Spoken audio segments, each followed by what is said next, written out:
This is Respectfully Outrageous with Nathan and Ben, and today we will be doing our division predictions for the upcoming NFL season. Hope you enjoy.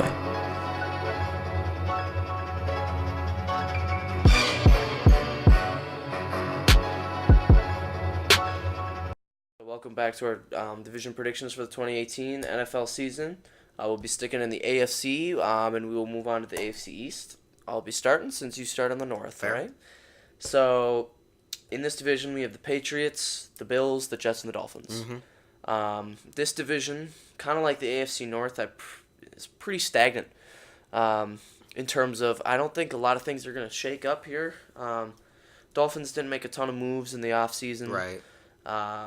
Jets, I mean, yeah, maybe Sam Darnold, but you still got the rest of the team to worry about. And then the Bills lost Tyrod Taylor, and the whole Sean McCoy thing scares me just a little bit. And the Patriots just are the Patriots. So, number one, I obviously got the Patriots. I don't see any other team at this point. I mean, you've got, two rookie quarterbacks starting now in Buffalo and New York, and both of those places are cold. I don't think it's the time for them to overtake the Patriots this year. So I got the Bills at second, just because I like their running game better and their defense more than the rest of the teams. After the Patriots there, and the Jets, and then I got the Jets. Just I feel like Todd Bowles is a good coach, good offensive mind. Hopefully they got rid of some of the bad blood in the locker room. That was ugly. No, it was, and I think this might be the year where they can maybe start to turn it around like the Browns. He's got more work to do than he does. And with the current roster, he does. I mean, he's got Bridgewater, McCown, and Darnold. He's got a tough decision to make there. None of which I don't think have a super high ceiling, but prove me wrong. And then last place, I got the Dolphins just because Tannehill's coming off a torn ACL, and they just looked awful last year. I'm sorry, it was Jay Cutler. They lost Jarvis Landry. I mean, their tight end is Julius Thomas. I mean, it's just I'm not a huge fan of their defense either. It's just kind of I don't know. I'm skeptical. I need to see something. I will say one thing. They had one impressive performance. They had one impressive performance. Yes. Against the Patriots. Yep. And I don't know how that happened. They don't have an interior rush anymore. They don't have defense. It's if they could play like that, they had a running game that looked like that. If they could put that together, maybe they could get 6 wins. But I'll talk more about the Dolphins when I get to Miami. All right, so for records wise, I got the Patriots going 10-6. I feel like that's a comfortable spot for them after a shaky offseason and Gronk trade rumors and Brady's retiring at 45. I mean, it's just kind of a weird season for them. They lost Deion Lewis, Julian Edelman.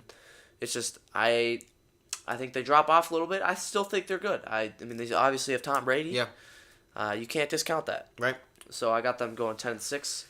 I got the Bills going 8-8. I think they're a solid enough team with a kind of lower bottom half of the division that I think they can pull out 8 wins. Yeah. 500 team. So I got them going 8-8 with a rookie quarterback and LaShawn McCoy, assuming he's on the field.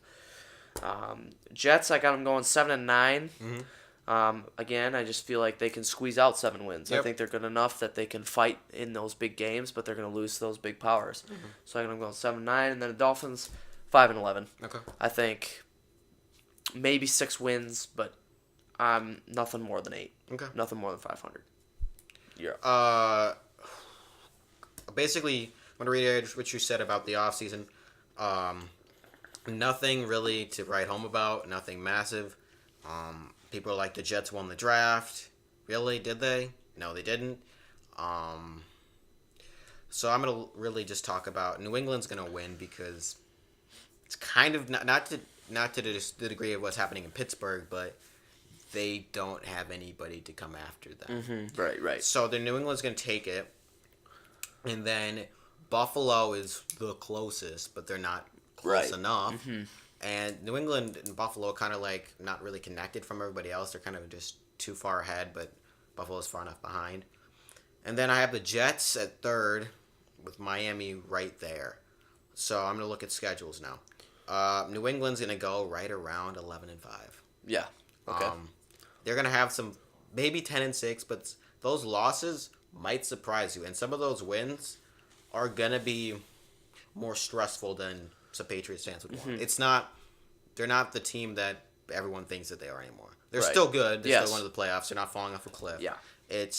They're still winning, but it's like a pitcher that you can tell they're on their last Right, legs. yep. Okay. Then I have Buffalo basically going maybe 9-7, right around 500, a little over. I think that the quarterback situation in Buffalo, whoever they start, as long as it's not Peterman, which really means it has to be Josh Allen. Yeah. I think their defense, I think their running game can get them 9 wins. They looked really good last season. They just really stalled out in a couple of games, and I think they'll be better. There was a couple of games they could have won last season that they didn't. But they also don't have Tyrod Taylor anymore. Right. I mean, that's the thing that where I was debating on that is I like their team, but I mean I also like Tyrod Taylor. I like So, I mean, Tyrod Taylor a lot, but it's kind of like if you lose Alex Smith or Tyrod Taylor, there's the kind of guys that they help you a lot, but you also know that the limitations and you have to game plan around. Right. that. Yep. And I think these new quarterbacks kind of fix some of that, but lose some of those things. So like right around 9-7 for them. And the Jets I have right at like 7-9, 8-8. Yeah. Because whoever they start, there's not a massive drop off in any of the guys. Oh yeah, I would agree with that. At like McCown, I'm gonna have to put at number 1 because he's played the most and he's been the best and he deserves it. Then I have to put Teddy Bridgewater because he played well in his action and he looked good and the fans like him and he's a nice guy and all that stuff. But Sam Darnold, I can't put him as the 5th best young quarterback under 30 when he hasn't played a snap in the NFL. Yep. So in the Jets, their defense, it's got a tenacity, it's got a feistiness. Yeah. It's not the Jaguars by any stretch of the imagination, but they got a personality and they bring this, and especially with Jamal Adams. I didn't think he was going to be as good as he was, but he absolutely balled out and he's going to help them out in the back end. So I think they're going to get right up to 7-9, 8-8. And then Miami. Here it comes. I had a famous Jets rant last year. With Quincy Enunwa. He's back, but he's I know, back. Yeah. Welcome back, Quincy Enunwa.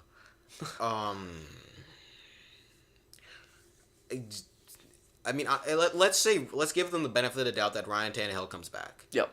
Healthy. Okay. Yeah. Knock on wood. Ryan Tannehill's a great guy. Yep. I like him as a quarterback. Former Aggie, like him as a quarterback. Yeah. Here's the problem. Who's he throwing to?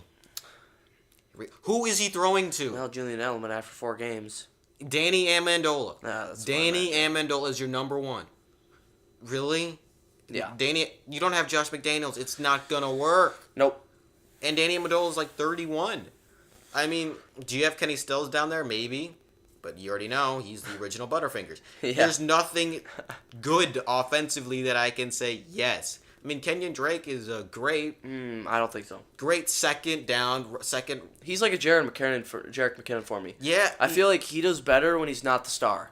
I feel like he would be. He's a budget Deion Lewis. Yeah. He's Deion Lewis with a budget. But they don't have a great running offensive line. They don't have a great running game. They don't have a great passing game. Their defense doesn't have anything I can say about. It's really Rashad Jones was not great. Their linebackers are lacking. They have no great. They have no stars on the defensive side of the football. I mean, if you went around the street and you said, "Can you name a starter in Denver for the Miami Dolphins defense?" people would be like, no. There's no one that I can say, Yeah. this is great, but there's not massive holes either. It's just kind of eh. they're they're just they are so man. Yeah, I would have to agree with They're that. stale. I don't like Adam Gase. I don't like okay. 5-11, 4-10. Yeah. 6 wins is a miracle. Don't get me wrong, I like Tannehill. I like Tannehill, but he's coming off his second ACL tear in like 4 years now.